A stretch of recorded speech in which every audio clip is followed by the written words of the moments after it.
میرا کوشچن یہ ہے کہ میریجز جو ہیں وہ سیٹلڈ ہوتی ہیں اس دنیا میں آنے سے پہلے آدم کو اللہ تعالیٰ نے جب زمین پہ بھیجا تو اس سے پہلے پری سیٹلڈ میرج تھی، اللہ تعالیٰ نے ہمارے پہلے کپل بنائے تھے، یا یہاں پر آنے کے بعد ہمارے پاس چوائسیز ہوتی ہیں کہ ہم اپنا کپل خود چوز کر سکیں؟ جیسے کہ میں ریفرنس دیتی ہوں سورۃ نساء ورس 3 سے کہ اللہ تعالیٰ کہتے ہیں کہ ان عورتوں میں سے ان سے شادیاں کرو جو تمہیں پسند ہوں، 2 سے 3 سے یا 4 سے۔ تو اس چیز کے بارے میں کنفیوز ہوں۔ کچھ لوگ کہتے ہیں کہ جوڑے آسمان پہ بنتے ہیں، اللہ تعالیٰ نے پہلے ہی بنایا ہے، تو مجھے سمجھ نہیں آتا کہ پھر طلاق زمین کے اوپر کیوں ہوتی ہے؟ ہماری دوسری تیسری شادیاں آتی ہیں، پھر کبھی 2 دفعہ بھی طلاق ہو جاتی ہے، 3 دفعہ بھی۔ تو اس بارے میں ذرا پلیز کلیئر کر دیں۔ Thank you very much. Sure. اللہ تعالیٰ نے نا اللہ تعالیٰ کے علم کے اندر سب کچھ ہے پہلے سے ہی۔ سو کس سے شادی ہونی ہے، کتنی دیر رہنی ہے، یہ اللہ کو تو پتہ ہے نا سارا، ٹھیک ہے۔ رہی بات یہ کہ آپ نے جو فلسفی پکڑی ہے نا کہ میں اپنے شوہر کا نام پہلے لکھوا کے آئی ہوں، تو وہ تو آپ اپنا نام بھی لکھوا کے آئی ہیں، ٹھیک ہے، اپنے بچوں کا نام بھی لکھوا کے اگر بچے ہونے ہیں تو اس کا یہ مطلب نہیں ہے کہ قضاء اور قدر کی بحث نہیں کھولنی ادھر آپ نے۔ قضاء اور قدر کا مطلب پتہ نا کہ بہرحال اس کے اوپر اسکالرلی آنسر جو ہے نا وہ بہت ہی سمپل دیا ہوا ہے، میرے اپنے ہی اسکالر نے ایکچولی ایک بک میں دیا ہوا ہے کہ جو لاسٹ میرج ہے نا آپ کی as a woman, last marriage, that is something that you have to be really cautious about, کیونکہ آپ کا جو آخری شوہر ہے نا آپ کی فرسٹ آپشن ہے جنت کی، اگر وہ جنت میں ہیں آپ دونوں تو۔ سو بس اتنی سی بات سے سارا کچھ ایکسپلین ہو جاتا ہے۔ باقی تو ہر کام ہی اللہ نے اوپر لکھا ہوا پہلے جو ہم نیچے کرتے ہیں، اللہ نے اس لیے تو نہیں لکھا کہ ہم نے اسی وجہ سے کرنا ہے، ہم نے چونکہ یہ پاس چوز کرنے ہیں، جس سے بھی شادی کرنی ہے، جو بھی کام کرنا، جہاں نوکری کرنی ہے وہ بھی اللہ نے لکھی ہوئی ہے، جتنا پیسہ کمانا ہے وہ بھی اللہ نے لکھا ہوا ہے، جدھر سے کمانا ہے وہ بھی لکھا ہوا ہے، مگر اللہ نے اپنے علم کی بنا پہ لکھا ہوا ہے، اس لکھائی کی وجہ سے میں ادھر نہیں کر رہے، ورنہ تو اختیار ہی ختم ہو گیا نا، ٹھیک ہے۔ یہ آسان کر کے آج بتا رہا ہوں۔ سو آپ کی 10 شادیاں ہیں یا ایک شادی ہے لکھی ہوئی ہیں، تو آپ ان پیتھ کو چوز کرتے رہیں، کر رہے ہیں آپ، اسی لیے اللہ نے لکھ دیے۔ اگر آپ نے وہ پیتھ نہیں چوز کرنے، آپشن آئی جا رہی ہے، تو اللہ تعالیٰ نے نہیں لکھی ہوئی، اس کا مطلب ہے یہ مت سوچیں کہ اللہ کروا رہا ہے، یہ سوچیں کہ آپ نے کیا ہوا ہے تو اللہ کو پہلے سے پتا ہے، بس یہ آسان طریقہ ہے۔ جی نیکسٹ کوشچن۔ السلام علیکم سر۔ یہ بات اس بارے میں نے اب بات لمبی نہیں کی کہ آخری شادی کی کیا امپورٹنس ہے، وہ جان کے نہیں کی، وہ کسی اور دن کروں گا۔ بٹ یہ یاد رکھیے گا کہ جو آپ کا لاسٹ ہسبینڈ ہوگا نا، لاسٹ ہسبینڈ، اس پہ بلکہ آپ خود پڑھیں، میں کیا تفصیل بتاؤں۔ جو لاسٹ ہسبینڈ ہوگا، کوئی آپ کے شوہر فوت ہو جاتے ہیں یا طلاق ہو جاتی ہے، اس کے بعد ایک اور شادی ہوتی ہے، اینڈ وٹ ایور ہیپنس، جو لاسٹ ہسبینڈ ہے آپ کا، that is your husband of آخرہ، بس یاد رکھیے گا۔ اس کی سائیکالوجی بھی سمجھیں، اس کی فلسفی بھی سمجھیں۔ جی لیکن جو بندہ جیسے کہ اگر آپ نے اپنے شوہر کو چھوڑا اس کی بری عادات کی وجہ سے، حرام کمانے کی وجہ سے، اور آپ دوسری شادی نہیں کرنا چاہتے، تو آپ کی طلاق ہو چکی ہے، تو کیا وہی نشئی، وہی شرابی، کیا پھر وہ آپ کا جنت میں بھی آپ کا شوہر بنے گا؟ وہ ہسبینڈ تو رہا ہی نہیں نا، آپ نے توڑ دیا، میں نے کہا۔ Okay sir, thank you. Husband کی بات کر رہا ہوں۔ Thank you. السلام علیکم سر۔ اور آخرت میں ہسبینڈ کا مطلب یہ نہیں ہے کہ اب جو اس کی فیٹ ہے تو آپ کی فیٹ ہے، وہاں کوئی ستی کی رسم نہیں چل رہی، نعوذ باللہ، ٹھیک ہے۔ لاسٹ ہسبینڈ کا مطلب یہ ہے کہ اگر فائدے ہونے ہیں نا تو آپ اس سے لے سکتی ہیں فائدے۔ میں نے کہا نا بہت لمبی بحث ہے، 2-3 آور لگیں گے اتنا۔ میں نے جب یہ لیکچر خود اٹینڈ کیا تھا نا تو 3 دن کا لیکچر تھا، 3 days۔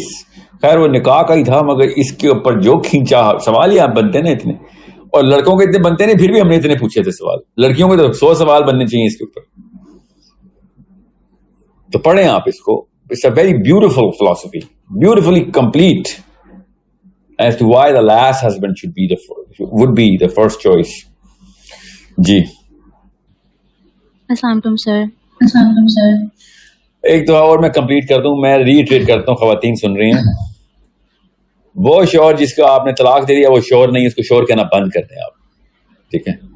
تو وہ آپ ایز اے سنگل وومن ہی اٹھیں گی نا آخرت میں، پھر آپ کا کوئی شوہر نہیں ہے۔ اگر اس کے بعد لیکن آپ نے شادی کر لی اور اس کے بعد آپ کی ڈیتھ ہو گئی ہے، وہ پاکستانی سسٹم میں نہیں، اسلام کے سسٹم میں، پاکستان میں ڈیتھ ہوتی ہے تو نکاح بھی توڑ دیتے ہیں، یہ ایسے بے شرم ہے، اور میں نے خود پڑھی ہیں کتابیں اس کے اوپر پاکستانی اسکالرس کی, زبردستی کا نکاح توڑا ہوا کہ شاید موت ہو گئی نکاح ختم. استغفر اللہ. مطلب ایسی کوئی مطلب کسی ایک لیول پہ آ کے رک جایا کرو. نہیں, یہ فولویوں نے نہیں رکنا ہوتا. فولوی ہوتا ہے فرقے کے فالو کرنے والا مولوی, نہیں رکتے, بس زبردستی ڈال دیتے. کوئی پریسیڈنسی دے دو. مطلب ان کو میں کیسے سمجھاؤں کہ کس قسم کے بس 2 نمبری پتر ہیں. سو آپ کا نکاح آخرت کے لیے نکاح ہے. اگر آپ کا قائم رہا ہے اور آپ فوت ہو گئی, آپ فوت ہو گئی ہیں, ٹھیک ہے. سو ہاں, اگر آپ فوت ہو گئے ہیں اور بیوی نے پیچھے سے ایک اور شادی کر لی جو کہ الاؤ ہے اس کو, ٹھیک ہے, تو then you are not the last husband. You need to understand that. جی السلام علیکم. وعلیکم السلام ورحمۃ اللہ. Sir, I have a question about شادی. مگر جی سر مجھے بھی آ رہی ہے, تو اس لیے آپ ساحل سر آپ کو مائک فلیش کرنا پڑے گا 5 times. یہ کیا ہوتا ہے؟ یہ ٹیکنیکل گلچ ہے سر. you have to mute yourself. نہیں, فلیش کا مطلب کیا ہوتا ہے؟ وہ مائک میں تھوڑی پرابلم ہے. Yeah. آپ کوشچن پوچھیں, میں میوٹ کر دیتا ہوں. Okay sir. اوکے سو اچھا, ابھی تک مطلب میں جو سن رہی تھی ساری کانورسیشن, اس کے اندر سب سے زیادہ پرابلمٹک چیز یہی سامنے آئی تھی کہ شادی ہو گئی and then we have a lot of problems جو لڑکیوں کی بھی آ سکتی ہے لڑکوں کی بھی آ سکتی ہے.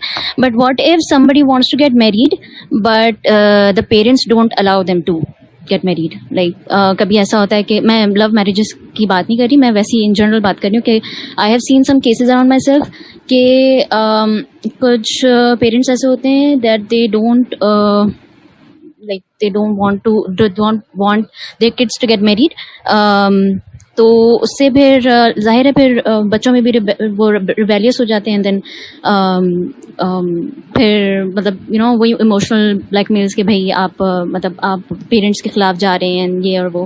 تو وہاں پہ پھر کیا اسٹانس ہوتا ہے؟ آئی نو کہ یہ شادی کرنا سنت ہے اور ماں باپ کی بات ماننا فرض ہے, but since we are talking about psychology and philosophy and so on, تو اس میں پھر ہم یہ نہیں دیکھتے کہ ایک انسان کی کیا نیڈز ہیں, اور ایموشنل نیڈز ہو گئیں اور بھی بہت ساری نیڈز. اور مطلب آپ جو شادی مطلب آئی مین کہ my question what is the question. So اگر اس طرح کی سچویشن ہو جاتی ہے تو پھر what they should do. Well, you need to convince your parents. And Pakistan میں ایک مسئلہ ہے کہ ہم سیدھی بات نہیں کرتے. یہ والا سوال اسی طریقے سے آپ ماں باپ سے کہیں نا کہ بھائی there are a lot of needs a human being has, and I think آپ ایک نیڈ کی بات کریں جو کہ فائنینشیل یا سوشل لیول کے اوپر میں انڈیپینڈنٹ نہیں ہو سکا ہوں یا ہو سکی ہوں, اس لیے شادی نہیں کر رہے ہیں. یا وہ لڑکا نہیں ہے, لڑکیاں اپنے بارے میں تو نہیں کہتی کہ میں نے پہلے انڈیپینڈنس, لڑکی سے کوئی ڈیمانڈ نہیں کرتا کہ آپ پہلے انڈیپینڈنٹ ہو جائیں پھر شادی کریں گے آپ کی. لڑکے سے یہ ڈیمانڈ ہوتی ہے اور صحیح ڈیمانڈ ہوتی ہے. لڑکے کو انڈیپینڈنٹ ہی ہونا چاہیے, اس قابل ہو کہ وہ ایک لڑکی کا ذمہ لے رہا, اپنے بچوں کا ذمہ لے رہا ہونے والے. تو فائنینشلی نہیں, شعور کے لیول پہ ذمہ لے رہا. انڈیپینڈنٹ تھنکر جو ہے نا وہ فائنینشلی انڈیپینڈنٹ سے زیادہ ضروری ہے. فائنینشیل انڈیپینڈنس 1000 قسموں کی ہوتی ہے, اور فلسافیکل انڈیپینڈنس, تھاٹ لیڈرشپ آپ کے اندر خود سوچنے کی سکت ہو اور وہ ڈیسیژن لینے کی بھی سکت ہو, تب آپ شادی کے قابل ہوئے. اس لیے میں کہہ رہا ہوں پاکستان میں زیادہ تر لوگ شادی کے قابل نہیں ہوئے, زیادہ تر خاندان شادی کے قابل. ایکچولی پاکستان کا میں آپ کو بتاتا ہوں طریقہ. زیادہ تر باپ پاکستان میں بیٹے کی شادی کے قابل ہو جاتے ہیں. پاکستان میں لڑکا شادی کے قابل نہیں ہوتا, اس کا باپ اس کی شادی کے قابل ہو جاتا ہے. یہ حالات ہیں پاکستان کے. تو پھر تو تباہی آنی ہے نا. جوائنٹ فیملی سسٹم کی بات بتا رہا ہوں کہ میرا باپ اس قابل ہو گیا کہ میری شادی کر دے, اور میری شادی ہو رہی. میں مشکل سے ابھی سوچنا بھی نہیں شروع کیا, میں سارا کچھ وہی کرتا ہوں جو میرے باپ نے حکم دیا ہوتا ہے. تو میری بیوی جو آتی ہے وہ بیوی کے طور پہ نہیں آتی, وہ بہو کے طور پہ آتی ہے. بس اس کے سارے ڈیسیژن میرے باپ اور میری ماں نے لینے. تو لعنت ایسی شادی کے اوپر پھر جو اسلام کے پورے ٹینٹس کو توڑتی بھی جا رہی ہو. ایسی شادیاں تباہی ہونی چاہیے, ہوتی بھی وہی تباہ ہیں, اور چاٹ رہے ہوتے ہیں خاندانی نظام اور اپنے خاندان کو کہ ہمارے خاندان میں ایسے نہیں, تو پھر رکھو, پھر آپ کا خاندان الگ سے اٹھایا جائے گا, الگ ایک امت کے طور پہ, کیونکہ یہ اسلام کا مذہب نہیں ہے, اور وہ خاندان ہمیں پتہ ہے کہ حاویہ کے آس پاس ہی اٹھایا جائے گا. نیا نظام نکالا آپ نے اسلام کے علاوہ, اور آپ کہہ رہے ہیں کہ آپ کو اللہ کی طرف سے برکتیں نازل ہوں. شیم آن یو. بہرحال آپ کا جو سوال ہے نا بیٹا, مجھے نہیں پتا آپ کا نام کیا ہے, آپ کو ڈائریکٹ فرنٹل کانفرنٹیشن کرنی پڑے گی, 1-on-1 straight up. I'm not talking about myself. I'm married.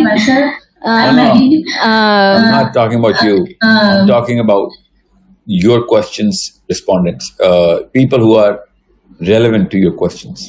Yeah. To your questions. So, آپ نے فائنینشیل انڈیپینڈنس کی بات کی تھی, تو فائنینشیل انڈیپینڈنس کا تو خیر ایشو نہیں, مطلب یہ ہے کہ مطلب ویری ہارڈ ٹو کنونس کہ